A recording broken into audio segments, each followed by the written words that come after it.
Fala pessoal, tudo bem? Aqui quem fala sou eu, Aslan Borba, diretor de operações e operações de receita aqui na Zopo, e esse é mais um episódio aqui do Zopcast. Seja bem-vindo a esse episódio. No episódio de hoje eu recebo aqui o Albano, empresário multi-CNPJ aqui da nossa cidade. Ele vai contar um pouco aqui da sua história.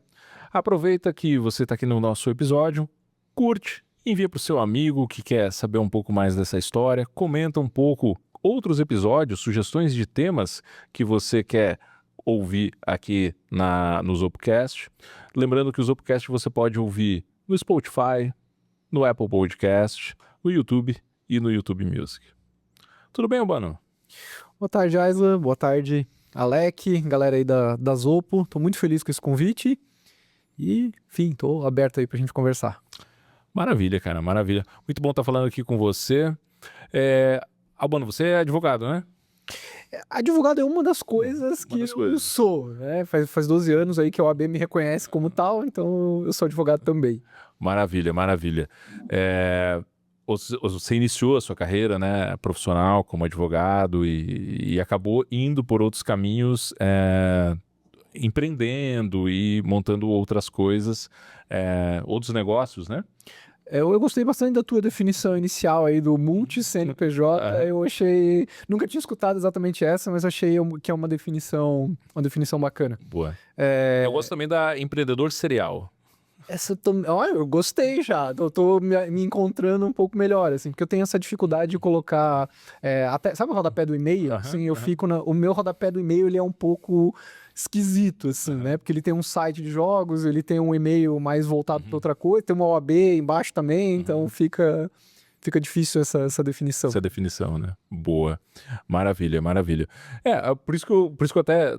A gente tem essa dificuldade, né? Como é que a gente apresenta, como é que a gente fala, né? Já que você tem empreendimentos em tantas coisas, né? E tantas questões. Eu mesmo, às vezes, quando eu vou falar com as pessoas, todas as coisas que eu fiz na minha vida, eu também tenho essa dificuldade, né?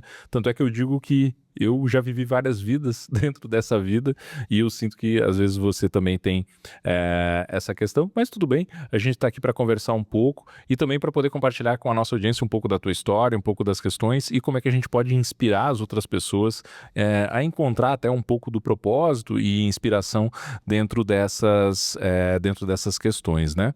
Dentro da tua experiência na área da advocacia, você não só viveu várias experiências, como também você quis compartilhar isso, né, com outras pessoas, ajudando na formação delas, né? E aí, por causa disso, você acabou indo lecionar também, né? Exato, ainda tem um e-mail institucional aí no meio dessa história toda. Você estava aqui falando, a gente conversava antes, eu acho que essa coisa do multiclasse sempre me atraiu.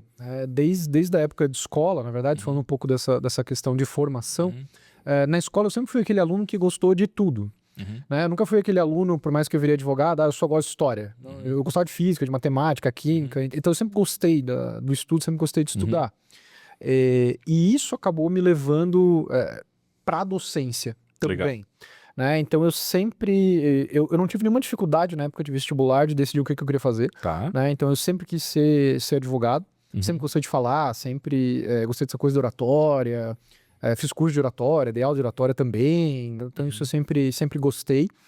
E então o direito sempre foi uma linha clara, né? Até por toda a trajetória da minha família, que sempre foi empresária, empreendedora, o direito sempre acabou fazendo parte. Então, para mim foi natural, né, virar advogado. E fui longe nessa carreira de advogado, né? Eu fiz LLM, que é o equivalente a um MBA em Direito Empresarial.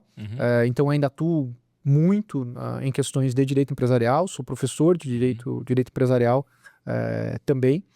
Hoje no ELUSC. Eu comecei minha carreira acadêmica na Sociesc. Hoje eu tô no ELUSC na parte de coordenação de estágio. Legal. Principalmente, e tive um viés internacional grande também na esfera jurídica. Então a minha formação ela é muito voltada para o direito internacional. E como você falou, essa coisa de compartilhar conhecimento, tem algo que eu faço desde a faculdade, que é participar de julgamentos e cortes simuladas de direito internacional. E hoje eu sou tenho muito orgulho de ser um dos mais antigos juízes brasileiros de competições internacionais, né, que são sediadas ou no Brasil ou em outros países também. Legal, bacana. E a tua área de especialização, vamos dizer assim, é direito empresarial? É de direito empresarial no primeiro momento, nessa formação do MBA, e depois eu fiz um mestrado mais voltado para o que se chama de análise econômica do direito. Então é um jeito diferente de enxergar o direito, porque ele vai dialogar com a economia. Então eu sou multiclasse no que tange a formação também. E depois eu não queria mais saber de economia, não queria mais saber de nada disso e fui fazer um doutorado em patrimônio cultural. Legal, que a gente estava conversando antes, até esse doutorado vai acabar virando uma publicação e tudo mais, né? Tu teve spoiler, né, cara? Teve spoiler em primeira mão. Eu vou lançar mais um livro esse ano, um livro sobre jogos patrimoniais. Vai ser lançado na Feira do Livro de Joinville, o primeiro lançamento na Feira do Livro, e depois num congresso internacional promovido pela Univille, chamado NPAC, que é um dos maiores congressos de patrimônio cultural que a gente tem no Brasil. Legal. Vamos voltar 2 assuntos para trás aqui. Quando você estava falando ali dos júris simulados, a pessoa que está participando de uma graduação em Direito, qual que é o impacto disso na formação dela? Cara, é total, né? Eu sou um defensor de julgamentos simulados de uma maneira geral. Eu não falo de júri simulado, porque no Brasil, durante muitos anos, a gente só fazia júri simulado. Júri é uma coisa muito específica no direito, que é quando você vai lidar com a questão de alguém que tirou a vida de outra pessoa, né? Então só vai a júri no Brasil os homicídios. Entendi. Então, durante muitos anos, as faculdades só faziam isso, né? Então você tinha um enfoque prático em direito penal. Começou mais ou menos na época que eu estava na graduação, então na metade dos anos 2000, a gente começou a ter julgamentos de cortes internacionais. Tá. Então a gente expandiu um pouco o horizonte da análise, né? A gente sai daquela análise do direito interno, não que o direito interno seja simples, ele é bem complexo, mas de uma análise só de direito interno para uma análise realmente de direito internacional. E tem duas grandes competições que o Brasil, inclusive, é destaque. O Brasil, não Joinville, mas o Brasil é destaque, que é o julgamento da Corte Interamericana de Direitos Humanos, sediado em Washington, e um outro simulado chamado Jessup, que ele tem rodadas no mundo inteiro. É o maior julgamento simulado do mundo, que ele vai trabalhar o Tribunal Internacional de Justiça. E o impacto na formação acadêmica ele é gigantesco, porque você recebe um memorial para análise, né? Então ele é um caso hipotético, mas baseado em eventos reais, e você recebe meio que uma minuta do caso, a gente chama de caso hipotético, e aí os alunos são divididos em 2 grandes grupos, né? Então um lado vai defender o Estado violador, e o outro vai defender a vítima. Então você tem realmente a noção internacional de o que acontece dentro de um julgamento. E um desses, o Jessup, por exemplo, ele é 100% em inglês. Então isso já é mais algo totalmente diferente na formação acadêmica. Já é um tema complexo, né? Essas disciplinas não são fáceis na faculdade, e você ainda tem que fazer todo o seu arrazoado em inglês. Então, o nível de conhecimento que um aluno desse precisa ter para fazer essa defesa, para ir bem nesses julgamentos, ele é realmente diferenciado. Então, para quem busca talvez uma formação em direito internacional, alguma coisa assim, é uma boa experiência. É uma experiência, eu diria que é uma das melhores experiências que você pode ter na faculdade, justamente pela atualidade desses casos e o grau de dedicação que você tem que ter para lidar com eles, né? Quando a gente pensa num evento como o Jessup, por exemplo, você recebe em setembro do ano anterior o caso hipotético, aí você tem mais ou menos de 3 a 6 meses para fazer uma análise técnica escrita, e depois você vai fazer a sua defesa oral daquele seu ponto. E só para contextualizar, né, por exemplo, o caso desse ano, ele vai lidar com as questões do aquecimento global e o que acontece quando, no caso hipotético, né, a gente já está um pouco mais avançado no aquecimento global, no caso hipotético, e você começa a ter o mar invadindo a Terra, né, e qual é o impacto disso na zona pesqueira exclusiva de cada país. Isso vai ser um impacto verdadeiro, né? Isso vai acontecer cedo ou tarde, então já tem toda uma organização internacional e os alunos de direito pensando em como resolver esse tipo de situação concreta. Entendi. Daí as pessoas já receberam a documentação, já estão se preparando e fazendo isso. Então, ou seja, tem uma forte fundamentação para embasar, não é um mero roleplay, vamos pensar assim. Não é só um roleplay. Tem um pouco da questão do roleplay, porque como você vai defender o Estado violado ou o Estado violador, você acaba tendo um roleplay nesse sentido, né? Você tem que representar o seu lado. Mas ele vai além, né? Porque ele vai requerer a pesquisa técnica. Eu acho que essa é a grande diferença do ensino-aprendizagem hoje, principalmente do ensino-aprendizagem pós-pandemia, né? A gente vinha numa determinada linha de ensino até a pandemia. A partir da pandemia, com a virtualização, a gente viu que muita coisa não funcionou nesse ambiente virtual. Então, a retomada pós-pandemia, ela é uma retomada muito mais de mão na massa, de você realmente se reunir com as turmas, enfim, para resolver situações concretas. Então virou um ensino muito mais interativo do que ele era antes da pandemia. Mas o que você disse que talvez não funcionou assim? Eu fui professor de pandemia, né? Eu lecionei durante todo o período da pandemia, desde o primeiro dia de pandemia. Inclusive, a Sociesc, na época, era uma das universidades mais preparadas para isso. A gente já tinha um ambiente virtual de aprendizagem funcionando. Então nunca vamos esquecer, a gente saiu da sala de aula um dia, o diretor entrou e falou, olha, realmente a gente tem uma situação que ninguém sabe o que vai acontecer, o campus está fechado, isso era uma terça ou quarta-feira, a gente ficou sem aula só quinta e sexta, segunda-feira já estava todo mundo virtualizado. Essa experiência já foi bastante impactante por si só, então a gente não teve uma interrupção do ensino. Só que a gente teve uma curva de aprendizado de como lecionar com uma câmera, essa foi bruta.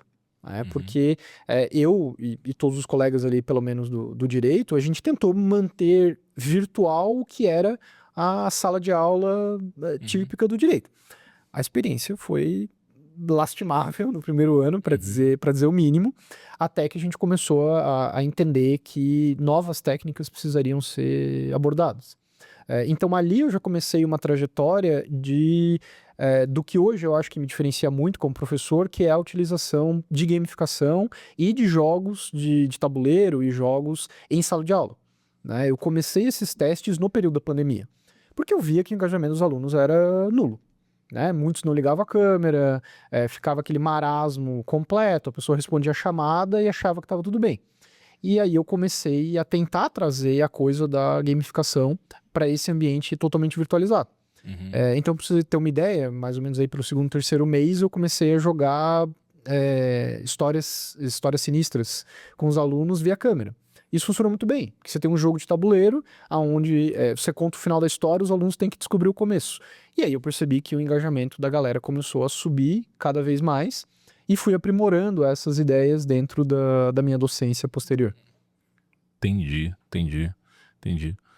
Então, entendi. E daí, na retomada, depois que passou essa fase, você diz que daí esse tipo de experiência que nem essa, dessa experiência internacional, que tem um embasamento que a pessoa precisa se preparar por um longo período, são em geral mais benéficas, né? São em geral benéficas, porque você tira o aluno da posição passiva da aprendizagem. Acho que esse é a grande discussão hoje que a gente tem na academia é como a gente fazer o aluno entender que ele é responsável pelo seu próprio desenvolvimento, né? Porque a gente ainda tem, os alunos ingressantes ainda têm muita visão bancária da escola mesmo, né? Eu vou sentar, alguém vai dizer o que eu tenho que saber e depois eu vou fazer uma prova. E esses simulados quebram essa lógica. Ninguém diz o que você tem que fazer. Você recebeu 20 páginas, ó, tá aqui. Quem vai fazer o arrazoado, qual é o ponto certo a ser defendido, se é que esse ponto certo existe, é o aluno. Claro, ele tem um orientador dentro desse processo, enfim, mas as ideias quem tem que emergir são eles. E é incrível. Eu trabalhando como juiz, muitas vezes a gente recebe previamente um memorial de argumentos possíveis, né? O que as pessoas deveriam falar. E os alunos hoje vão muito além daquilo, né? Às vezes você para e fala, cara, eu nunca associei um determinado tratado internacional com esse caso, e o aluno encontrou. E às vezes encontrou na corte africana, às vezes encontrou, sabe, em lugares que você não está nem pensando em procurar. E eu acho que por isso que para mim, a docência você estava falando bem no começo, assim, né? O que te move, qual é o propósito e tal. Eu acho que desde aluno eu entendi que o meu propósito era esse, não necessariamente da docência, mas dessa troca de conhecimento e dessa troca de experiência. Né? E eu comecei muito cedo na docência. Eu sempre fui ia em reunião de professores, eu era o aluno, assim, as pessoas nem olhavam para mim direito, por quem é esse cara? Porque com 20 e poucos anos eu tava em sala de aula lecionando. Né? O meu mestrado, eu consegui meu mestrado super rápido, então eu já estava titulado para começar a dar aula com 20 e poucos anos. Né? Eu entrei na faculdade com 17, então eu terminei meu mestrado, eu não tinha nem 25 anos, e isso eu já estava em sala de aula. Então isso me permitiu estar em sala de aula como professor, mas sem esquecer como era quando eu era aluno. E aí eu sempre fui nessa ideia de tentar fazer alguma coisa um pouco diferente. Tanto que na Sociesc eu era conhecido como o professor do Harry Potter. Tá. Isso até a gente não falou no backstage, mas teve um dia assim que eu falei, cara, eu vou tentar ir até o fim na ideia do que eu gostaria de ter em sala de aula. E o que eu fiz? Eu tenho a loja de jogos, eu gosto muito disso, e a loja ela faz aniversário sempre no Halloween. Então eu já tinha toda uma parafernália de Harry Potter em casa. Tinha manto do Harry Potter, chapéu, tinha toda uma aparelhagem. Eu falei, cara, eu vou dar a cara a tapa. Eu fui no primeiro dia de aula, na faculdade, na Sociesc, na época que a Sociesc tinha milhares de alunos e tal. Fui totalmente vestido de Harry Potter. Chapéu gigante na cabeça, manto, uma coruja no braço, de pelúcia, e fui andando pelo campus. Já foi um negócio muito doido de largada, assim, porque as pessoas ficavam e falavam, cara, o que tá acontecendo, né? E, tipo, pessoas começaram a me seguir, campus, assim, o pessoal já tinha celular, então o pessoal filmando, porra, quem é o cara? E eu em silêncio, caminhando pela Sociesc, totalmente vestido de Harry Potter. Cara, e daí quando eu cheguei, e eu entrei numa sala de aula. Aí quando eu entrei, eu entrei numa sala do direito, né? Aí o pessoal falou, cara, quem é o doido que tá aqui vestido de Harry Potter e tal? E aí eu fiz um roleplay mesmo. Aí eu me fiz de headmaster ali do negócio, botei todo mundo sentado, falou, ó. E aí eu tirei da mochila um chapéu seletor. Falei, agora a gente vai fazer aqui a cerimônia, então, da locação de casas e tal. Botei a galera sentada, o pessoal não tava entendendo nada do que tava rolando. Fiz a cerimônia, dividi uma sala gigantesca em quatro casas ali do Harry Potter. E aí comecei a sair do roleplay. Falei, beleza. Vocês agora estão divididos nessas 4 casas do Harry Potter, só que essas casas na verdade são empresas. Vocês nesse semestre vão cuidar de uma empresa, são sócios de vocês, e vocês têm que gerenciar uma empresa desde o contrato social, concepção, não sei o que, até o desafio Sebrae de deixar essa empresa de pé. E vocês têm 6 meses para fazer esse negócio. Cara, isso foi uma revolução, assim. Isso mudou o jogo. Isso eu acho que me empregou na Sociesc durante um bom tempo, né? Porque eu era o professor do Harry Potter, né? E o mais doido é que aí eu tinha um mestrado, já estava no doutorado, então as pessoas eram obrigadas, alguma coisa esse cara tem, né? Porque ele tá recebendo validações para fazer o que ele tá fazendo, e aí começaram a me ouvir, né? Porque no começo era muito difícil, a resistência era muito grande, óbvio, né? Alunos não queriam participar, iam para coordenação, fazia abaixo-assinado, quem é esse doido e tal, e depois eles foram entendendo que tem uma lógica, né, em você tentar gamificar o ensino de alguma maneira, você trazer um roleplay para dentro do ensino. E é impressionante porque, como resultados concretos, né, teve empresas fundadas nessa brincadeira. Não é uma startup week, não é uma coisa estruturada para fazer isso funcionar, mas alunos saíram dali e fizeram e-commerce, montaram aplicativos e tal a partir desse chacoalhão inicial que eu consegui promover. E isso eu acho que foi um aprendizado desse rever o processo de ensino-aprendizagem. Porque eu estava lecionando direito empresarial. Direito empresarial, em regra, é uma disciplina difícil e odiada pelos alunos. Ela é muito técnica mesmo, né? Porque imagina, toda a parte contratual que você deve saber, aqui para montar, por exemplo, o CNPJ da Zopo, isso é um contrato gigantesco e é um contrato super técnico. E isso a gente tem que ver lá. Só que uma coisa é você mandar um aluno analisar um contrato e a outra é falar, olha, esse é o desafio. Como é que a sua empresa vai ser gerida? O que você tem que pensar para os seus sócios? E é uma série, né? Tem acordo de sócios, tem E essa parte é uma parte chata das empresas, né? Porque quando a pessoa quer fundar uma empresa, ela só quer fundar uma empresa. Ela não quer ter esse tipo de discussão. E o advogado que vai intermediar isso, ele tem que ter muito sangue frio muitas vezes, né? Porque quando os sócios vão sentar para fazer isso... Eu sempre brinco, inclusive com meus clientes, que essa é a minha linha de atuação no direito, né? A materialização do sonho empresarial. É um pouco isso que a gente faz. E até o final, né? Depois trabalhando com holding, trabalhando com crescimento, enfim, isso que a gente faz no escritório. E mesmo com clientes reais que já chegam no escritório precisando desse serviço, eles não querem esse serviço de verdade. Você vai ter uma conversa, não sei como são teus sócios aqui nas Open, você vai ter uma conversa franca, assim, isso às vezes deságua lá no escritório. Fala, olha, a gente quer fazer um spin-off aqui da empresa e tal, e a gente vai ter que montar uma estrutura diferenciada. Então, alguns vão ter que ir para um outro CNPJ, e aí não vai estar todo mundo no mesmo, e aí vamos conversar, né? Como é que a gente monta isso na prática? Cara, o cliente às vezes já foge, eu não sei se eu quero pensar sobre isso de verdade. E isso eu tô dizendo do empresário. Imagina quando você joga isso para um cara da graduação. Né? Fala, olha, você vai ter que pensar quais são os dramas, né? O que vai acontecer. E começa devagar. O cara não pensa muito longe. Aí você vai jogando um pouquinho do milho. Ah, não tem nada para pensar? Então tá, fulano, levanta. Ah tá, tu faleceu. Aí tu, como assim? Não, ele não tá mais aqui. Tá resolvido o resto das coisas que vocês estavam pensando? Não, mas sem o fulano, não, pois é isso. Aí o cara começa a pensar nas coisas que ele realmente tem que colocar num acordo de sócios. Né? Porque o contrato social é muito simples. Sim, sim. É muito simples. Meu Deus. Quase contábil, né? Eu não posso falar isso por causa que a ordem não me deixa, mas ele é. Né, ainda mais hoje em dia com inteligência artificial, me faça um contrato social, né? Cara, isso aí faz melhor do que muita gente. Agora, eu acho que o advogado ainda tem uma função que é esse segundo momento, né? O acordo de sócios, a estruturação mesmo do negócio da pessoa. Um bom acordo de sócios com um advogado conduzindo muito bem esse assunto, eu acho que existe muito valor para isso. A gente aqui na Zopo gastou muito tempo para fazer um bom.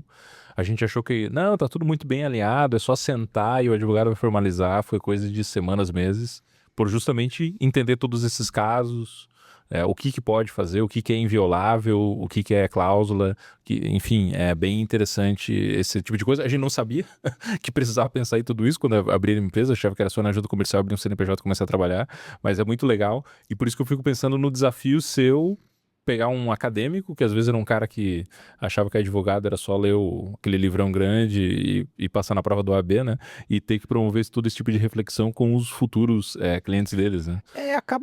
Você acaba formando pessoas diferenciadas quando você coloca esse processo do roleplay e de jogos no sentido lato da palavra mesmo. Né?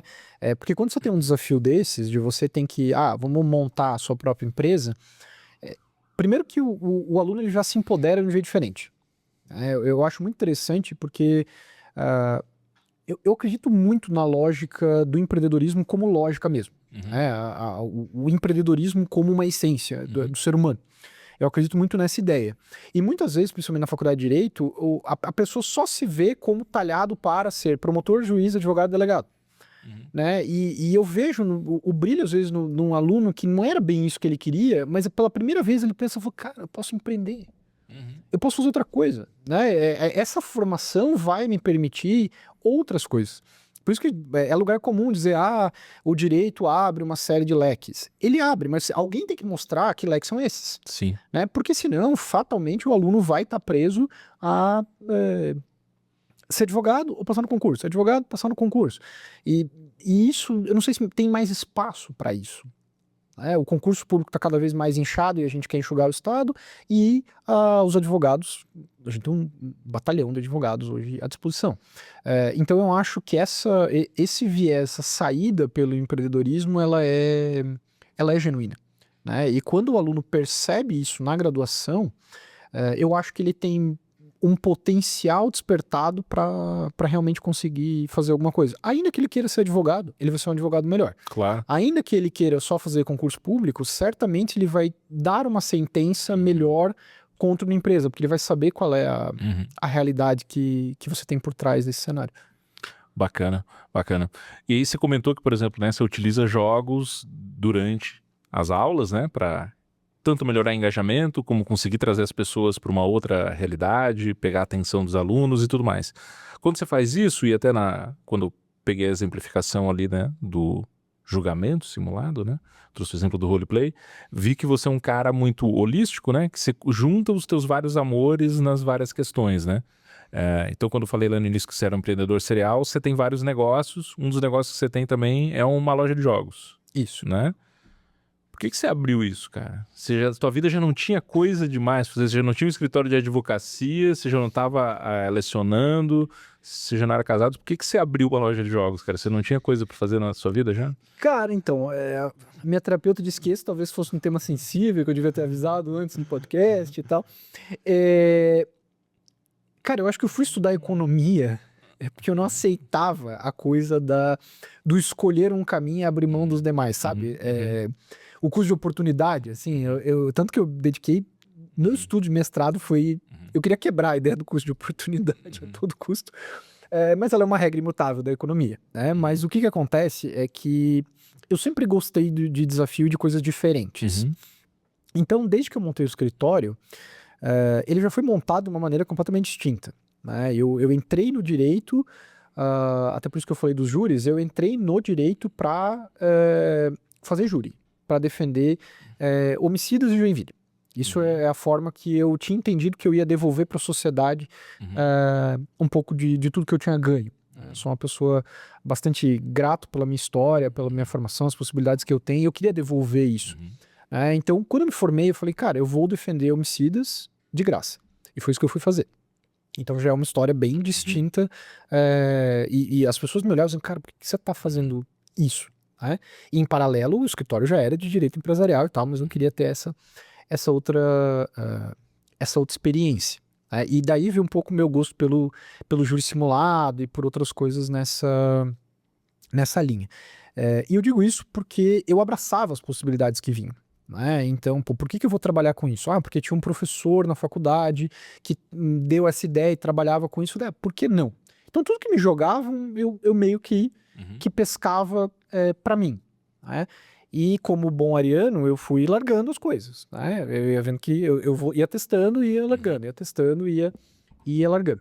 E essa coisa dos jogos surgiu um pouco, a história é um pouco dual. Assim, Eu sempre joguei um jogo de cartas chamado Magic, desde 1996. Então, em 96, um rapaz que hoje é meu sócio, inclusive, em parte desse empreendimento, ele me apresentou o Magic em 96 na escola, e eu me encantei. Aquilo era uma matemática romanceada, sabe, eu me encantei, nunca parei de jogar Magic desde ali. E fui jogando, e aí meu irmão Antônio, que inclusive estava aqui na nossa pré-conversa, né? Também é empreendedor. Ele nasceu, quando ele nasceu, ele começou a gostar das minhas cartas, a gente meio que começou a jogar coisas juntos, mas ele jogando as coisas dele, eu jogando as minhas e tal. E quando ele entrou nesse período de mudança, né? Tipo, eu vou entrar na faculdade, não, o que eu vou fazer da vida? Ele veio com a ideia, não, eu queria muito ter um negócio que trabalhasse com jogos e tal. Eu falei, opa, sabe, jogaram um milho. Ele falou, talvez eu goste desse negócio. Então ele começa em parceria com meu irmão ali. E ele também começa de uma percepção que hoje eu sou bem honesto em poder dizer, uma percepção econômica. O meu irmão soltou essa ideia. Cara, a hora que eu fui ver quanto é que eu tava gastando, né, na minha coleção de Magic, eu falei, cara, se eu rodar um CNPJ pra fazer isso, porque eu já era advogado, sabia os custos envolvidos, eu falei, eu ainda ganho dinheiro. Se eu só gastar tudo que eu já gasto com a minha coleção pessoal, dentro do CNPJ, eu tô ganhando dinheiro. Então, eu unimos as duas coisas, né? Meu irmão tava meio perdido naquele momento, eu achei a proposta interessante, e aí a gente fundou a Dalaran Games nos fundos da loja de decoração da minha mãe, né? Então, assim, todos na família, de alguma forma, são empresários, né? Inclusive minha mãe, isso é bem interessante, né? Tem os dois pais, né? O casal de pais ser empresários, eu acho que me dá uma visão diferenciada, porque sempre vi minha mãe, cara, comprando, vendendo, reformando loja. Ela trabalhava primeiro com cortina e enxoval, depois foi para essa linha de decoração. Então eu achava isso muito massa, né? Não tinha só aquela figura do meu pai, né? Meu pai ainda é, né? Trabalha até hoje, ainda bem workaholic, né? Lá na termotécnica, mas eu vi a figura da minha mãe também. Uhum. E aí ela tem um espaço aqui atrás da loja, um ateliê que ela tinha e tal, meio desativado, e a gente montou a loja de jogos num ateliê atrás do espaço dela. Mas meio desse jeito, né? Meu irmão com 17, 18 anos, eu achei a conta interessante e vamos começar. E aí começou a dar certo, né? Comecei a ver que tinha um potencial interessante. Porque eu cheguei a visitar, antes de abrir essa loja, cara, algumas centenas de lojas semelhantes à minha, né, em vários países para entender quais eram os desafios. Não que eu estivesse me preparando, eu ia como hobby, mas, cara, de repente eu tinha uma bagagem que as pessoas não tinham. Então eu não comecei a loja daquele jeito tradicional. Eu já comecei a loja pensando, pô, aquilo naquela outra loja, num outro país, funcionava. Vamos trazer para cá. Vamos agregar elementos que as pessoas não estão olhando ainda, né? Então ali me deu um certo know-how prévio. Mas quando meu irmão percebeu que eu queria empreender mesmo, né? Eu tava aí montando planejamento de negócio e tal, querendo crescer. Aí a gente teve uma conversa que foi bem definidora na nossa relação, assim, falou, cara, isso não é pra mim. Eu tô aqui pela vibe, né? Tô aqui pra abrir uns boosterzinhos, outra pegada. Eu falei, não, eu tô aqui pra fazer o negócio crescer. E não só crescer, né? Aí eu comecei a entrar no sonho mesmo. Falei, putz, dá pra fazer, né? Dá pra ser aquela loja referência que eu via em outros lugares. Nesse momento, a gente tomou a sábia decisão do meu irmão sair, né? Porque ele tava numa outra vibração. Até hoje ele é torcedor da loja, vai lá sempre, joga todas as coisas, mas ele nunca teve o viés de ter uma loja de jogos como um negócio. Né? Eu acho que essa era a grande diferença. E eu comecei a expandir, né? E aí a loja foi crescendo e o ateliê da minha mãe começou a ficar pequeno. Né? E o ateliê da minha mãe começou a ficar pequeno e tinha um espaço no terreno, um bom espaço no terreno. E aí, como, de novo, né, eu não tinha nada para fazer, vou eu construir o espaço. Aí meu pai, minha mãe, como assim? Não, vou construir. E hoje, não sei se todo mundo sabe, acho que pouca gente sabe, na verdade, que quem construiu o prédio da Lalaran fui eu. Então eu montei uma construtora, fiz um CNPJ, comecei a rodar, né? Contratei engenheiro, plano, não sei o quê, fizemos design da parada. Originalmente o prédio foi pensado para ser construído todo com uma tecnologia construtiva baseada em EPS, isopor, Legal. que era algo que meu pai estava tentando emplacar no mercado. Não deu certo. Ele também é bem empresarial, não deu certo, a gente mata. Quase matou o meu prédio no meio, que ele resolveu não mais trabalhar nesse segmento. Mas eu construí o próprio prédio. Então isso foi muito curioso, né? E aí eu fazia, de cada ideia dessa que eu tinha, eu fazia um CNPJ, eu ia estudar um pouco do mercado, e aí foi um gerenciamento bruto, cara. Gerenciar pedreiro, gerenciar mão de obra, tanto que deu muito errado no sentido de que a gente só conseguiu regularizar a obra, cara, faz um mês, mais ou menos. Entendi. A gente conseguiu regularizar a obra, né? Porque é curva de aprendizado, imagina. Mas ao invés de pagar para alguém fazer, eu falei, vou fazer eu.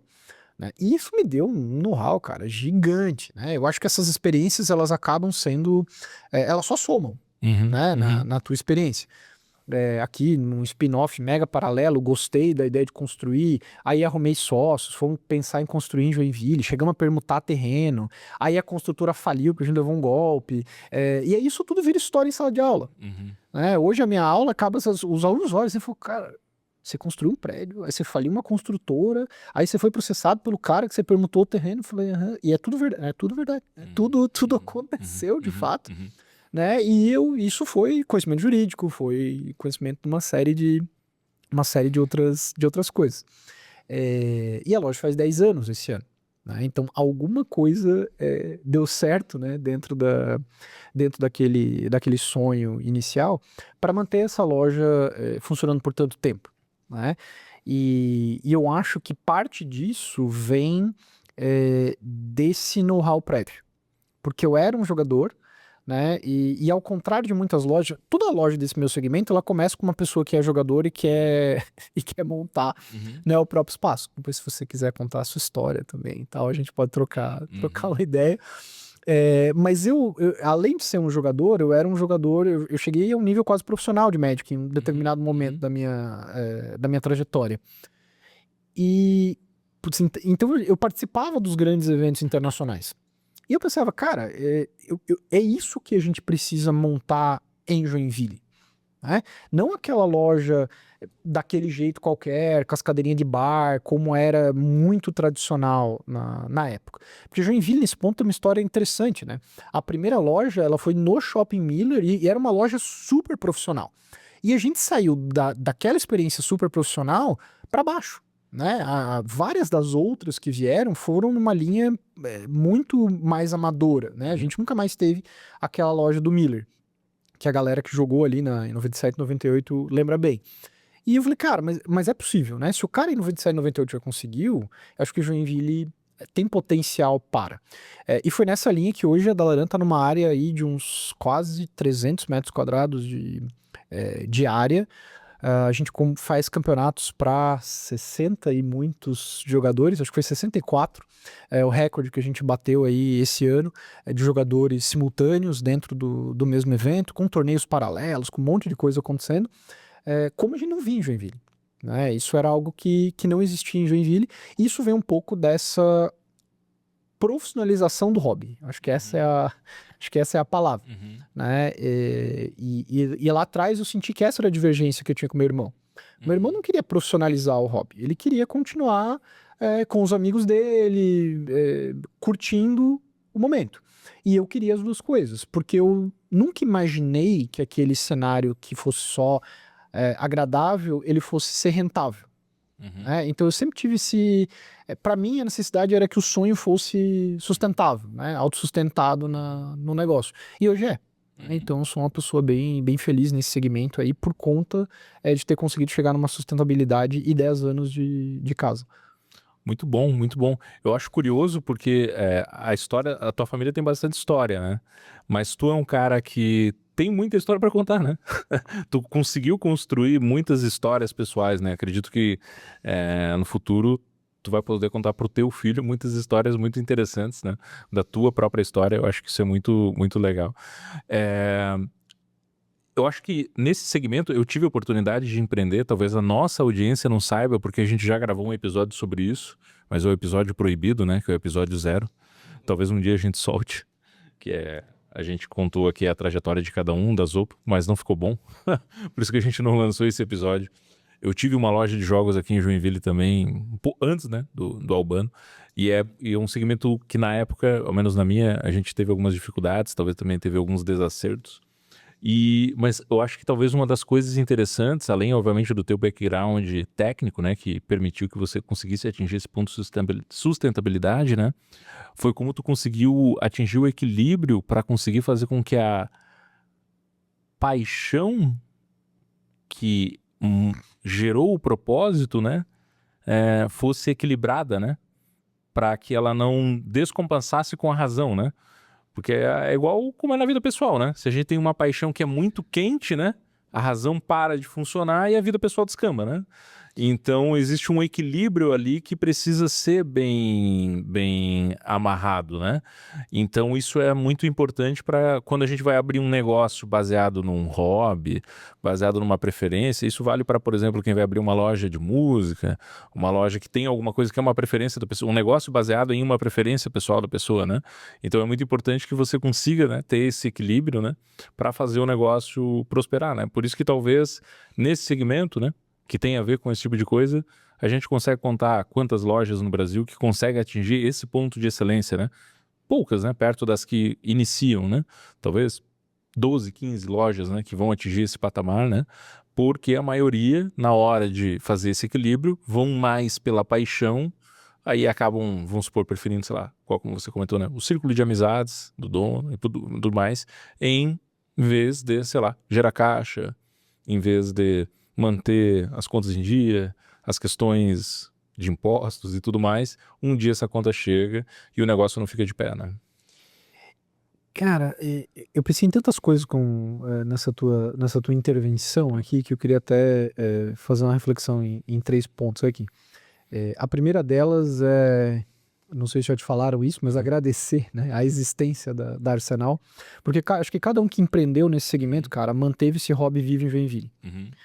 Porque a gente já teve que jogar em bar em Joinville, a gente já teve que jogar em um monte de lugar, e aí de vez em quando aparecia alguém, né, e levantava essa tocha de novo. Aí de novo. Eu acho que tem umas gerações aí de lojas em Joinville, e todas elas foram muito importantes, cara, pra gente construir o cenário que a gente tem hoje. E Arsenal a gente lembra com muito saudosismo, assim, era um espaço diferenciado e tal. Então isso eu queria registrar aqui. O segundo ponto, e esse mexeu comigo, eu comecei a minha história contando sempre a história da minha família, né? Por conta da Fundação Tupi, por causa de N coisas, né? Então a minha vida, ela começa comigo tendo que recontar essa história várias vezes, pelo interesse das pessoas.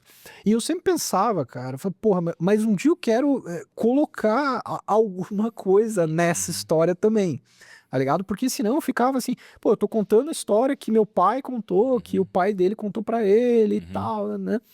Pra gente chegar no raio da rua, né? A rua que leva meu nome, a gente já tá falando de bisavô, né? E eu sempre contei essa história, sempre tive, até hoje, né? Dando aula eu sempre preciso... as pessoas ainda esperam, né? Cada vez menos, ainda bem, mas espero que meu pai entre na sala de aula e tal, e aí entro eu. Mas eu acho que todas essas histórias que meu pai contou dessa trajetória da família, elas me ajudaram muito, né? Porque não dá pra cometer todos os erros graves que foram cometidos de novo. Eu acho que isso é interessante. Meu pai sempre martelou algumas passagens muito duras da vida dele e da história empresarial como um todo, que hoje eu acabei levando, não precisei sofrer aquilo na carne, né, mas que me permitiu contar essa história um pouco diferente. E aí, pensando na loja, eu acho que aí você traz um ponto que é, na minha visão, crucial. Essa situação do balancear a vida pessoal, profissional, quando você trabalha com aquilo que você tem paixão, esse é um aprendizado, né? Esse é um aprendizado. E para mim ele também foi duro. Ele foi duro em dois momentos. Primeiro, quando não é fácil se desfazer uma sociedade com o irmão, né? Por mais que tenha sido fácil, porque o meu irmão é uma pessoa tranquila, mas não é, né? Fica uma coisa digesta durante um bom tempo. Principalmente porque deu certo, né? E talvez em alguns momentos quando ele viu, talvez, não vou dizer que gera um desconforto, mas gera um desconforto. Eu não consigo, não sei se é exatamente esse o ponto, mas fica, né? Você tem que perguntar, putz, se ele tivesse continuado, e se a gente tivesse junto aqui, hoje ele tá super bem no ramo de alimentos e tal, tá com o Raw, Fundinho, outras coisas, mas fica, né? Então, putz, ter sócios dentro da família é um processo muito delicado, né? E aí tem um amigão meu que veio aqui na Zopo também, o Brook, ele sempre falou assim, o meu negócio é trabalhar com amigos. Eu falo, cara, trabalhar com amigos também é um processo delicado. É um processo bem delicado. Hoje eu tenho sócios que viraram meus amigos. Perfeito. Isso é ótimo, né? Os meus sócios hoje, eles viraram os meus amigos. Agora, às vezes que eu tentei empreender com amigos que não eram sócios, é mais difícil. Mais difícil. De fato é mais difícil. E infelizmente tenho histórias também para contar de pessoas que eu não falo mais porque a empresa deu errado, era amigo e hoje foi a empresa e a amizade pro vinagre, né? E essa coisa de trabalhar com a sua paixão, cara, ela tem que ser muito refletida. De verdade, né? Eu não sei se em outros segmentos isso acontece, mas quando você pensa em jogos, dá muita vontade de você ficar com o seu próprio estoque. Verdade, né? Verdade mesmo. Então, muito cedo, praticamente assim que meu irmão saiu, eu já comecei a ter uma tabela porque em algum momento, né, para explicar esse meu raciocínio melhor, em algum momento eu pensei, pô, não tô ganhando nada com isso aqui. Eu não tirava dinheiro vivo da loja. Falei, pô, não tô ganhando nada. Aí eu olhava pro lado, e aí tinha bonequinho, aí tinha livro, aí tinha carta. Eu falei, peraí, isso aqui é patrimônio da empresa? E eu tô vendo que eu não tô ganhando nada, mas na verdade eu tô pegando um monte de coisa dentro daquela empresa. E aí, quando eu coloquei numa tabela mesmo, falei, quanto é esse nada? Cara, eu tava ganhando um puta salário, só que eu tava tirando isso em carta de Magic, em Funko, em livro de RPG. E aí eu falei, opa, Tá, é uma opção minha, né? Eu posso, eu preciso entender esse jogo que eu tô tirando do acervo da minha loja como um salário. E aí tá tudo certo. Porque eu não posso me sentir frustrado porque eu não tô tirando dinheiro vivo, sendo que eu tô tirando um monte de produto aqui de dentro. Né? Então eu vivi esse drama lá pelas tantas e ainda me assombro mensalmente, porque eu tenho uma pessoa lá que a função do cara lá é não deixar eu tirar nada dentro da loja sem estar rigidamente marcado. E aí, quando ele manda todo dia primeiro a gente tem uma tabela de consumo interno. Cara, eu tiro um salário generoso em produto da minha loja. Né? E as pessoas às vezes fazem isso salcando o patrimônio e às vezes impedindo a continuidade do próprio negócio. Né? E nesse segmento isso é muito fácil de acontecer. Então, assim, acho que essa é uma dica que eu dou para as pessoas que trabalham com as suas paixões. A primeira não tenha medo. Porque tem um viés de motivação nisso que é absurdo, né? Porque você tá intrinsecamente motivado para fazer aquilo que você tá fazendo, né? Não tem a Dalaran exatamente pelo dinheiro, que seria uma motivação extrínseca. É intrínseco mesmo. Eu gosto de ver o jogo, eu gosto de abraçar o jogo, eu fico olhando as caixinhas quando elas chegam, tem a paixão no meio. Até porque a dica contrária não faria sentido, não vai trabalhar com uma coisa que você odeia, né? Mas tem que tomar cuidado, né? Mas eu não recomendo para todas as pessoas que não têm um autocontrole muito significativo trabalhar com o que gostam. Porque aí, que nem você falou, quantas lojas dessas que começaram estão de pé? Sim. São poucas. Né? E a maioria nesse segmento, pelo menos eu posso dizer, com conhecimento de causa, a maioria foi por desfalque pessoal do acervo que seria social, né? Então, acho que esse é um ponto de equilíbrio delicado de você manter. Mas o empreendimento a partir de uma motivação que não é só o próprio negócio, cara, essa talvez seja uma dica valiosíssima, assim. Porque sabe mesmo quando tudo dá errado na loja, deu errado, pô, funcionário não sei o quê, a gente já teve N problemas com coisas mais pesadas de furto, e umas coisas muito estranhas acontecendo lá. Às vezes você pensa assim, pô, tô fazendo isso pra quê?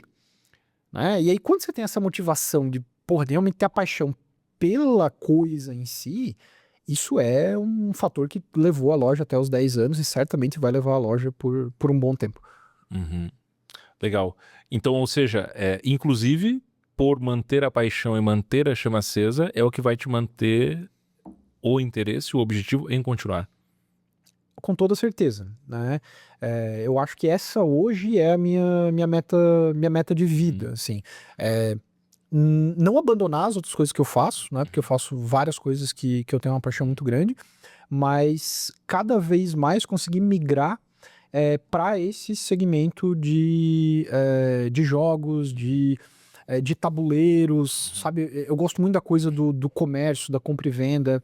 A Dalaran hoje já vende pro Brasil inteiro, estamos com um e-commerce grande, devemos entrar em marketplaces em breve. Legal. Sabe? Então, realmente ter um outro patamar de crescimento para esse negócio. Né? Isso é muito legal, cara. Porque durante um bom pedaço da minha vida, qual era o grande problema? Às vezes eu estava desmotivado com a advocacia. A advocacia é uma área árida, difícil. Né? Ninguém entra no escritório do advogado, vou te contar uma novidade, vem aqui gravar um podcast comigo. Não, o cara entra arrombado no teu escritório, sempre. Né? E com coisas muito pesadas. Então, assim, é uma área difícil. E é uma área que honestamente, eu não sei se eu tenho estofo psicológico para fazer a vida toda. Pelo menos com esse trabalho que eu tenho hoje dentro da advocacia, que lida muito com desavenças societárias, com coisas realmente pesadas nessa área. Mas eu nunca tinha visto a Dalaran como uma possibilidade real de vida. Né? Eu sempre via isso como, beleza, vou zerar o meu passivo meu passivo de carta, o meu passivo de jogo tabuleiro, um hobby. E agora não. Né? Agora eu passo a analisar essa loja como uma possibilidade real de manutenção sabe, da minha renda, da minha casa. Eu tenho um filho de 1 ano e 9 meses agora, tô com uma filhinha que tá com 5 meses na barriga aí pra vir. E o meu filho é muito interessante que ele já começa a estar inserido nesse meio. Né? Hoje ele já fala bastante, mas as primeiras palavras que ele falava era Pikachu, Quaxly, Booster, porque é aquilo ali que ele tá inserido no meio. Né? E aí, não depositando sonhos que não são dele nele, mas é muito interessante, e pelo menos nessa parte, ele poder fazer parte disso. Legal, bacana. Então, ou seja, é interessante que a gente vive várias vidas dentro da nossa vida, né? Então vamos pensar que essa nova metade da tua vida vai ter mais da Laran e talvez um pouco menos de advocacia. Eu acho que sim, né? Pelo menos eu tô trabalhando para isso, né? Para o que eu chamo também de profissionalização ali do hobby. E o mais interessante, cara, é que eu recebi uma dica do Namir, da Dragon's House. A Dragon's House é hoje a loja mais antiga do Brasil. De Floripa, De né? Floripa. Uhum. Hoje ele é o cara mais antigo. E eu fui conversar com ele quando eu fui abrir a loja e tal, porque a gente era muito amigo, eu ia abrir uma concorrência e tal. E ele, cara, muito desgostoso assim com a vida. Ele falou, cara, eu não jogo mais Magic, eu não gosto mais de jogo tabuleiro, né? E quando ele falou isso, eu falei, cara, eu não quero ser esse cara. Eu não quero ser esse cara, porque ele tava hoje, ele ainda é um dos maiores do Brasil, deve ganhar muito dinheiro lá, mas ele tá no negócio como um negócio, né? Eu queria manter o equilíbrio. E é muito interessante eu poder dizer que 10 anos da Laran depois, eu continuo fazendo isso, cara. Uma vez por semana eu ainda consigo me reunir com a minha galera para jogar um jogo de tabuleiro, consigo jogar campeonatos de Magic com frequência, comecei a jogar Pokémon agora para dar uma rejuvenescida por conta do meu filho, por conta da própria estrutura de mercado, consigo fazer isso, cara.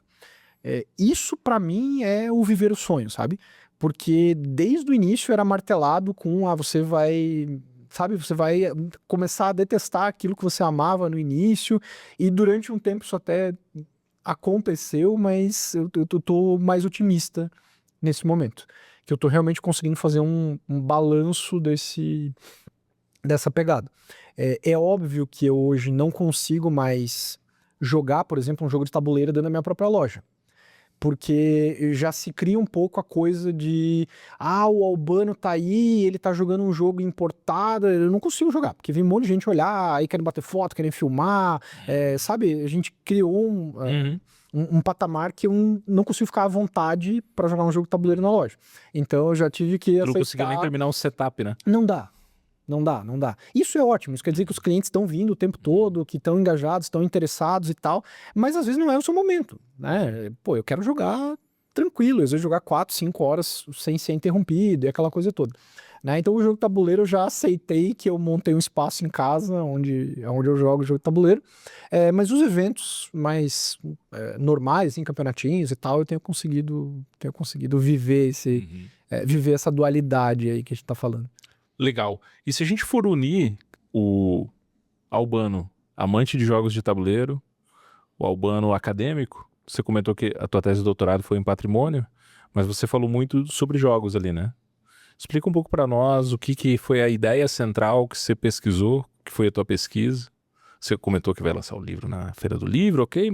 As pessoas vão ter que esperar até lá para poder ler, mas comenta um pouco a tese central, porque depois eu quero puxar um pouco esse tema, porque eu não sou um acadêmico, né? Eu sou um cara da vida, de negócios, mas a ideia que tu explorou um pouco ali, até um dos autores, a gente estava conversando na pré-entrevista que você citou, é um cara que eu gostava muito de ler quando eu trabalhei com edição de livros e tudo mais.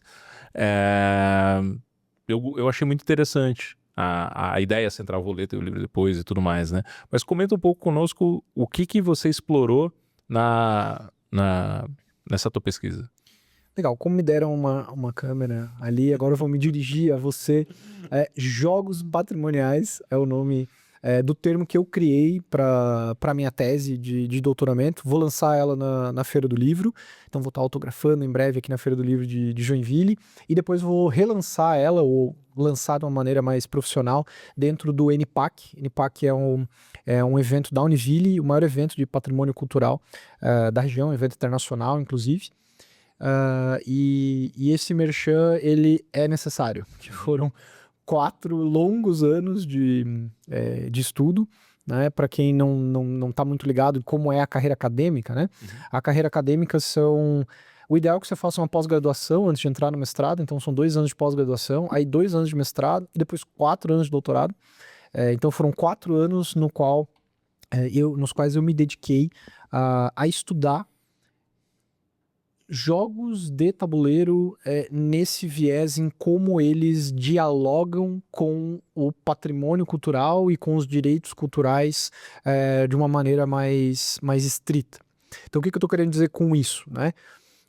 Primeiro que a tese é robusta, né? Você recebeu em primeira mão, são quase 500 páginas, alguma coisa assim, de análise teórica do ambiente dos jogos. Então eu faço toda uma análise desde filosofia dos jogos, matemática dos jogos, economia dos jogos e tal, para no frigir dos ovos jogar. Isso foi o legal. Lá pelas tantas da minha tese eu escrevo isso. Falo, olha, você só entende um jogo jogando. Essa é a verdade. Enquanto o jogo tá lá na caixa, cara, ele é um produto, ele é uma caixa na estante, como você até brincou aqui, né? Ah, comprei um jogo, tá lá, nem sei onde tá, ninguém jogou, então ele não tá cumprindo o papel dele. A coisa é meio Toy Story mesmo, né? Sabe aquela coisa assim, ou tem aquela interação, ou o objeto tá morto lá. Mas a partir do instante que você tira um tabuleiro da caixa e vem jogar, ele ganha de fato vida. E é um pouco isso que eu falo na tese. Né? A minha tese vai numa linha que essas caixinhas bonitas que estão lá na Dalaran, elas não são só isso. Algumas delas, na verdade, elas representam todo o patrimônio e toda a rica cultura de um determinado povo. É isso que eu analiso na tese. Então, na tese, por exemplo, no momento que você tira um jogo como Brasil da caixa, Brasil é um jogo brasileiro, produzido por brasileiros, no qual você vai analisar o período imperial do Brasil. Então você meio que recria o período imperial brasileiro dentro de um jogo de tabuleiro. Cara, tem tudo ali sobre a história brasileira. Não só sobre a história, mas sobre os personagens, sobre os dilemas éticos que eles existiram, porque tem momentos, por exemplo, em que você vai ser o Império Brasileiro no momento das bandeiras e com todo o embate que houve com os povos originários. Olha como é rico isso. E às vezes a gente olha, é um jogo de tabuleiro de 1 hora que eu vou botar os meeplezinhos, eles vão... Não é isso. E aí, na tese, eu comecei a olhar e eu analisei em profundidade e joguei 82 jogos que tem algum tipo dessa representação cultural. E a experiência foi incrível, cara. Incrível, assim. De como alguns autores se apropriam de culturas de outros povos para vender jogo de tabuleiro. Então eu comecei a ficar um pouco mais crítico sobre os grandes jogos, quem pauta, né? Quais são os grandes jogos, quanto eles vendem, como é que eu faço para entrar nesse mercado? Né? Ele é um mercado que, hoje a gente tem milhares de jogos. A gente tem milhares de jogos. Mas quantos são os autores que realmente vendem? São muito poucos. Como é que fica a figura das mulheres nesse cenário? Quantas autoras a gente tem? Então a tese lida com alguns temas difíceis nesse sentido, mas ela lida muito com essa experiência do jogar e como o jogar te coloca, então, em contato com diferentes culturas. E aí não de uma maneira tosca, mas de uma maneira de realmente crítica, mas crítica não no sentido de reclamar daquela cultura, mas de você conseguir analisar que tem uma intenção naquilo, que realmente você está lidando com algo muito sagrado até. Tem uma passagem que eu coloco, assim, falo, olha, o jogo de tabuleiro ele tem um elemento sagrado, porque eu estou pegando, como a gente brincou aqui antes, toda a cultura inca, por exemplo, e colocando dentro de uma caixa. Isso tem que ser honrado de alguma forma. Cara, quando eu entendi isso, e quando eu comecei a passar isso para as pessoas, até clientes às vezes vêm conversar comigo e falam, cara, eu nunca tinha percebido isso. O jogo ficou muito mais interessante a partir do instante que eu comecei a entender que não era só aquela lógica matemática da estrutura do funcionamento do jogo. Né? Então a minha tese ela trabalha um pouco nesse cenário. E eu dei uma sorte, cara. Não sei se a pandemia pode ser chamada de sorte para alguém, né? Porque foi um período bastante delicado da história da humanidade, mas eu tava em casa, eu fiz 1 ano de doutorado presencial, e aí no meu 2º ano de doutorado foi todo mundo pra casa, porque foi o 1º ano da pandemia. E eu tinha feito só um esboço teórico do que eu ia fazer. E de repente a pandemia não passava. Aí eu propus pro meu orientador, eu falei, cara, eu vou jogar os jogos. Eu vou passar o período que eu tô quarentenado aqui, jogando jogo de tabuleiro, contando a experiência de jogar cada um desses jogos de tabuleiro, e isso vai ser a tese. E pra minha surpresa, meu orientador falou, que ideia genial. Eu falei, meu Deus, A mulher aceitou essa ideia. Eu tenho uma loja de jogos. Cara, de repente eu atravessava a rua, a loja estava fechada, eu atravessava a rua, abria um jogo super clássico, jogava. Então foi uma experiência, assim, cara. Puta, eu não consigo descrever o que foi. Não consigo descrever o que foi. Foi muito divertido. Depois a gente teve a desrestrição da pandemia. Aí eu parei de jogar só com a minha esposa, a gente começou a jogar em dois. Parei de jogar só com ela, comecei a receber os amigos. E assim a gente foi, cara. Passei 2, 3 anos de doutorado realmente experienciando essa coisa dos jogos. E aí, isso responde totalmente a tua pergunta de como é que compatibiliza as coisas. Cara, de repente eu virei o melhor vendedor da minha loja. Porra, eu conheço 82 jogos. Desses 82 jogos, isso deve dar aí uns 40, 50 autores. Hoje eu consigo apontar lá na loja, esse autor aqui tem jogo disso, daquilo, e aí eu virei, virei um vendedor ainda virei um vendedor ainda da coisa. Então cara, eu sou uma pessoa muito feliz, cara, por conseguir colocar essa paixão, que nem a gente já tá conversando aqui há um bom tempo, em tudo que eu faço. Né? Eu dou aula mais ou menos nesse segmento, eu tenho uma loja de jogos nessa pegada, eu consegui estudar, né, e me profissionalizar dentro dessa linha, então foi muito bacana como eu consegui, cara, dentro desse quadro da minha vida, usar essa aquarela dos jogos para deixá-la mais leve. Muito bom, cara, muito bom. Bacana ouvir a tua fala, né? Para que eu senti até, né? Essa preocupação tua, né? Para que a gente consiga equilibrar esses pontos, esses aspectos da vida, né? Unindo, né? Essa paixão e até essa ternura, né? E tu falou da aquarela, né? Realmente dá para ver as partes da vida se misturando, né? E criando essas coisas intermediárias. Nem todo mundo tem essa habilidade, nem todo mundo consegue fazer isso. Até porque uma coisa também, aqui na Zopa a gente trabalha com pessoas de idade, às vezes, muito jovens. Não que eu seja uma pessoa muito velha, mas você falou, a loja fez 10 anos, né? O tempo é e o doutorado, você falou, foi 4 anos, né? O tempo é um ingrediente também para que a gente consiga fazer essas coisas, né? Você não fez isso num estalar de dedos, né? Então o tempo é que permite também a gente conseguir misturar essas coisas, né? Não é de um dia para o outro, né? Então eu vou adicionando isso, eu espero um tempo, em algum momento essas coisas se interceptam, aí eu sustento essa coisa, vou mantendo, abro uma outra coisinha, vai indo, uma hora essa coisa se intercepta, né? Então a paciência, a ternura, cultivando as coisas, eu vou conseguindo manter essas coisas, essas paixões, né, que a gente tem, né? Quando a gente é jovem, às vezes a gente é muito impetuoso, né? E a gente tem essa pressa e a gente às vezes acaba malogrando, né, essas coisas que a gente tem, que a gente é muito apaixonado e por isso que não consegue, né, dar vazão e conseguir sustentar essas múltiplas coisas que a gente tem, né? Eu acho que o fator tempo ele é bem interessante, né? E ele acaba sendo mais interessante, a gente deve estar passando por experiências semelhantes também nessa coisa da criação de filhos, né? O tempo passa de uma maneira completamente diferente, né? A partir do instante que você tem filhos, eu acho que você passa a ter uma qualidade temporal diferente. Ela começa com, putz, agora eu tô conseguindo dormir de novo. Aí ela vai para meu filho não falava nada, agora ele não para quieto. Vai para ele sempre andou pelo meu escritório e nunca falou com nada, agora ele pega e reconhece os pokémons. E aí você vê uma passagem de tempo muito literal. Né? E eu acho que a gente tem idades muito próximas também. Eu faço 36 na semana que vem. E eu acho que é o primeiro momento que o tempo ele começa, não a pesar, porque, que nem você falou, ainda tem pelo menos mais uma metade de vida, se Deus quiser, mas ele começa a aparecer, né? Porque durante todo, hoje, sentado aqui principalmente, cara, isso foi uma corrida, né? Pensando friamente, assim, e eu falei, eu era mestre com 20 e poucos anos, eu fui doutor com 30 e poucos anos, e isso é muito pouco do ponto de vista, né? Eu era o aluno mais novo do doutorado, e mais novo por uma larga faixa etária, né? Dentro da instituição.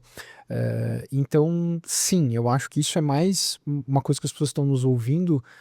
Você fez uma reflexão muito poderosa, né? Como é que o tempo ele permite que essas sinergias emerjam. Porque muitas vezes a gente não dá, vai parecer meio clichê, mas tempo para que elas consigam emergir. Né? E muito possivelmente vários desses negócios que deram errado e tal, e que fazem parte da trajetória, faltou tempo para madurar mesmo. Né? Era ter feito uma pesquisa de mercado diferente, era não ter abraçado o primeiro sócio que você encontrar. Então, eu acho que esse é um aprendizado que todas essas áreas me ensinaram também. Né? E principalmente jogar jogos, eu acho que te ajuda a desenvolver essa habilidade, essa capacidade. Né? Às vezes, isso nos jogos, a maioria das vezes é assim: aquele que corre, ele não chega na praia. Né? Aquele que nada, ele não chega na praia. E talvez ali na loja, a principal virada desses 10 anos, e para continuar o negócio, seja essa percepção que você trouxe aqui. Porque quando, faz uns 5, 6 anos, assim, eu comecei a pensar no projeto 10, né? Então, mais ou menos na metade do caminho, eu queria chegar nos 10, era um marco que eu achava interessante. E aí eu comecei a olhar e, cara, eu só vi o público envelhecendo. A galera que tava jogando comigo era a mesma galera que jogava na tua loja, que jogava na loja do Pio lá no Miller. Eu falei, o meu negócio não vai continuar. Se a gente... Que a minha loja já fechou porque esse pessoal já tava velho, tá? E a minha loja teve uma dor de barriga gigante quando eu também era o jogador mais novo da galera. E então eu era o mais novo, tinha uma galera mais velha. A minha loja quase faliu quando toda essa galera começou a ter filho. Porque essa galera teve que, durante um largo período de tempo, sair. Cara, e se você não tem o retorno das pessoas, e quem tem filho sabe, vai ficar um tempo afastado mesmo, é uma parte natural da vida, e isso começou a me preocupar. E ali eu comecei a mudar o enfoque da loja. Falei, cara, e ali eu tive grandes embates com as pessoas que trabalhavam na loja, com meu irmão, que ainda é uma pessoa que fornece, né, muito insight, porque ele é 9 anos mais novo que eu, então ele traz uma visão diferente pro negócio. Eu falei, a gente tem que mudar, né, me mudar mesmo o enfoque que a gente tá tendo.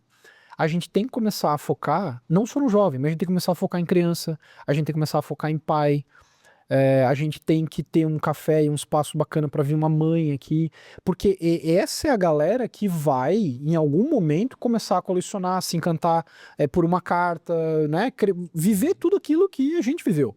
Né? Alguém teve que ir lá, quando eu tava na escola, chegar com um baralho de Magic e jogar. E eu não tava vendo essa galera na minha loja. Então, todo o trabalho que a gente teve nos últimos 5 anos, e é o que a gente está tendo fortemente em 2025, é de colocar um público realmente jovem dentro da loja. E isso é bacana, porque, cara, dá uma outra cara para a loja.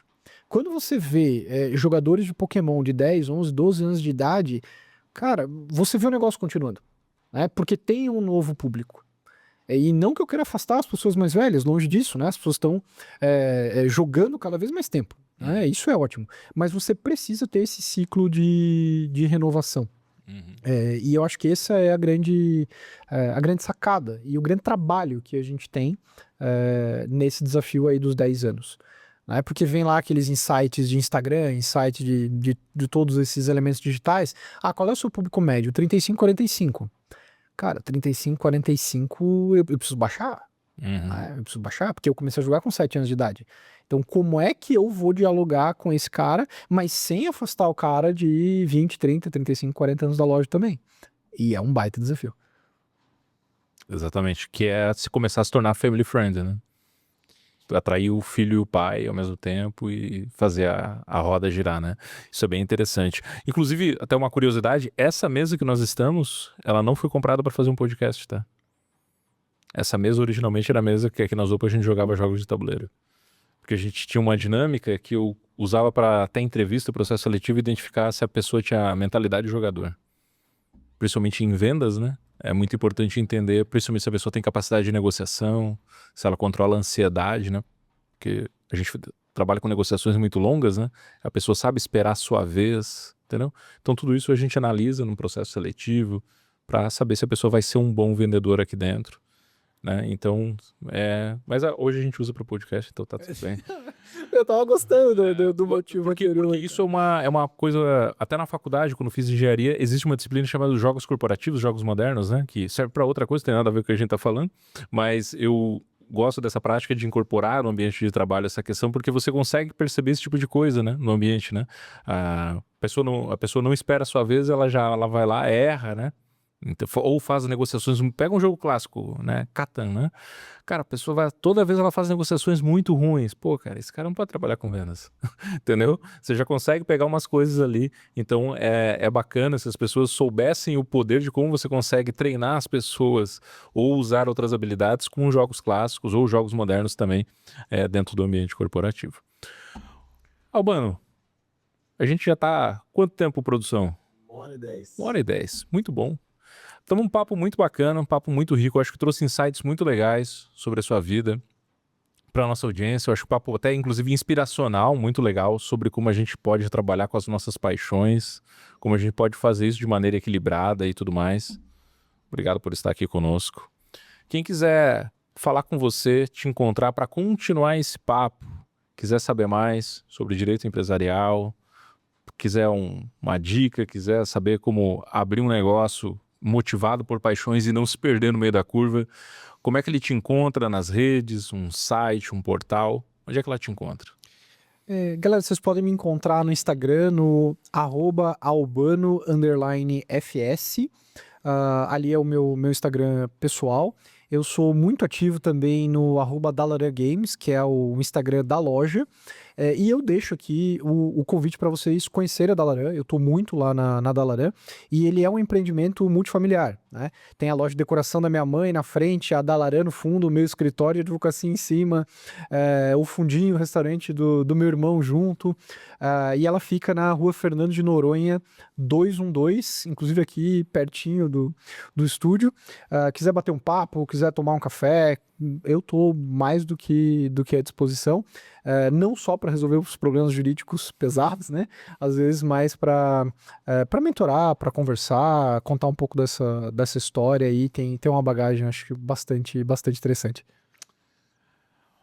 Maravilha, pessoal. Então, se você quiser, fica à vontade. A produção vai deixar também todos esses arrobas, esses endereços na descrição, tanto do vídeo do YouTube como também do episódio aqui do Spotify. Então esse foi mais um episódio aqui do Zopcast. Obrigado para você que assistiu até o final e até sempre.